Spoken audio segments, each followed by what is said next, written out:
সেইখানে বলা হয়েছে খাদ্যের কথা, বাসস্থানের কথা, বস্ত্রের কথা, শিক্ষার কথা, স্বাস্থ্যের কথা, সমস্ত ইসলামের কথা, সমস্ত কিছু এইখানে সে লিপিবদ্ধ করেছে।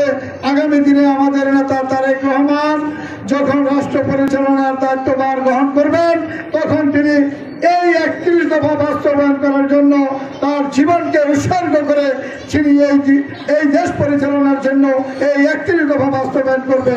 এটাই হলো আপনাদের কাছে বার্তা দেওয়ার জন্য আমাদেরকে নির্দেশ দিয়েছে। সেই নির্দেশ নিয়ে আপনাদের কাছে আসছি। এখন আল্লাহ শোনেন, এলাকার উন্নয়নের কথা বলতে চাই।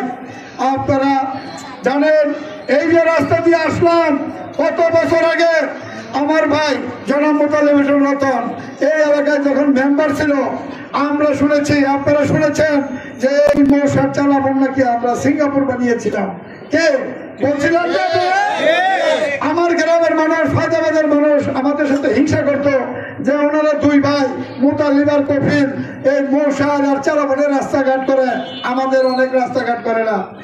ভাই আমরা, বোনেরা আমার, আপনাদের কিছু বলতে চাই। উন্নয়ন যদি তারা করতে পারতো, এই 17 বছর 18 বছরের এই রাস্তাঘাটের এই অবস্থা থাকতো? বলেন, থাকতে পারতো না।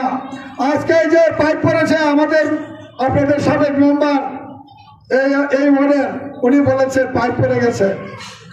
বিশ্বাস করেন আর না করেন জানি না, বর্তমান প্রশাসক সাহেব, এজাজ সাহেব, সিটি কর্পোরেশনের মেয়রের দায়িত্বে যিনি আছেন, আমার কি আসানো শুনে গেছে? আচ্ছা,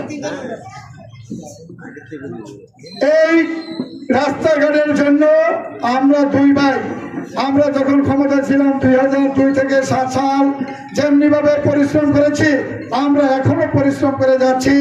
ইনশাল্লাহ আপনাদের এই রাস্তাঘাট পাইপ যেহেতু পড়ে গেছে, তাহলে রাস্তার কাজ তো হবে, এটা তো বিশ্বাস করেন? ইনশাল্লাহ রাস্তাঘাটের শুধু না, উন্নয়ন শুধু না, আমরা আইন শৃঙ্খলা, আমরা কিশোর গ্যাং, আমরা এই বিএনপির নামদারি, বিএনপির নাম বেচা চাঁদাবাজি, বিএনপির নাম বেচা সন্ত্রাসী, বিএনপির নাম বেচা আপনাদের কাছে চাঁদা, কেউ যদি চাঁদা দেন, কেউ যদি 1 গ্লাস পানি দেন, ওই